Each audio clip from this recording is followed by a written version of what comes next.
नमस्कार दोस्तों, आप सभी का स्वागत है हमारे इस चैनल में।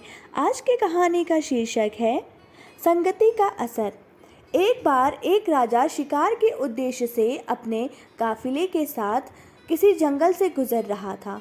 दूर दूर तक शिकार नजर नहीं आ रहा था। वे धीरे धीरे घनघोर जंगल में प्रवेश करते गए।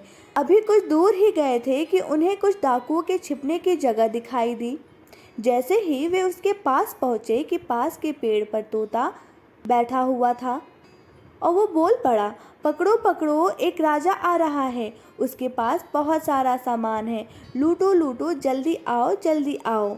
तोते की आवाज़ सुनकर सभी डाकू राजा की ओर दौड़ पड़े। डाकुओं को अपनी ओर आते देखकर राजा और उनके सैनिक दौड़कर भाग खड़े हुए। भागते भागते कोसों दूर निकल गए। सामने एक बड़ा सा पेड़ दिखाई दिया। कुछ देर सुस्ताने के लिए उस पेड़ के पास चले गए। जैसे ही पेड़ के पास पहुँचे कि उस पेड़ पर बैठा तोता बोल पड़ा, आओ राजन, हमारे साधु महात्मा की कुटी में आपका स्वागत है। अंदर आइए, पानी पीजिए और विश्राम कर लीजिए। तोते की इस बात को सुनकर राजा हैरत में पड़ गया और सोचने लगा कि एक ही जाति के दो प्राणियों का व्यवहार इतना अलग अलग कैसे हो सकता है। राजा को कुछ समझ नहीं आ रहा था। वह तोते की बात मानकर अंदर साधु की कुटिया की ओर चला गया।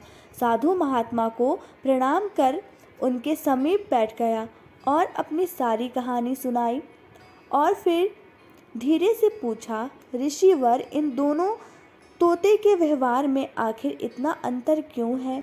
साधु महात्मा धैर्य से सारी बातें सुनी और बोले, ये कुछ नहीं राजन, बस संगति का असर है।